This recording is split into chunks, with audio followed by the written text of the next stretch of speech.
આજરોજ કોબા ખાતે શ્રી રામ મંદિરના પ્રાણ પ્રતિષ્ઠા મહોત્સવ નિમિત્તે ચિત્ર સ્પર્ધાનું આયોજન કરવામાં આવ્યું. આ સ્પર્ધામાં વિદ્યાર્થીઓએ ઉત્સાહપૂર્વક ભાગ લઈ રામ મંદિરથી થીમ પર વિવિધ રંગોળી અને ચિત્ર દોરેલ. શાળામાં શિક્ષકો પણ સાથે રહી આ પ્રસંગે વિદ્યાર્થીઓનો ઉત્સાહ વધાર્યો હતો.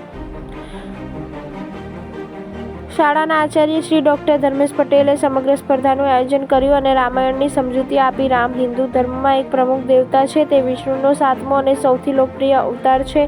હિન્દુ ધર્મની રામ કેન્દ્રી પરંપરાઓમાં તેમને સર્વોચ્ચ માનવામાં આવે છે.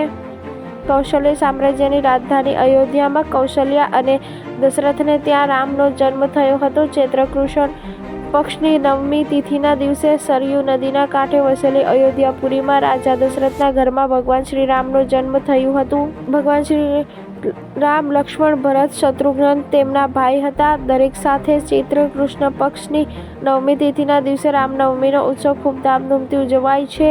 આ વર્ષે 21 એપ્રિલ 2021ને રામનવમી ઉજવાશે.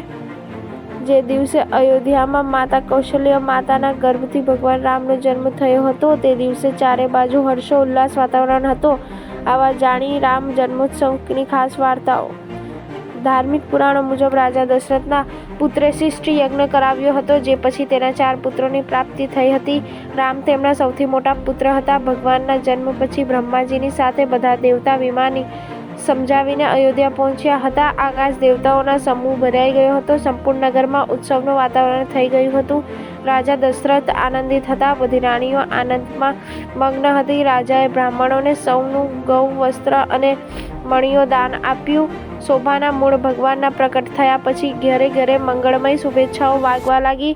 જ્યાં ત્યાં નૃત્ય ગીત થવા લાગ્યા. સંપૂર્ણ નગરવાસીઓએ ભગવાન રામનો જન્મોત્સવ ઉજવાયો.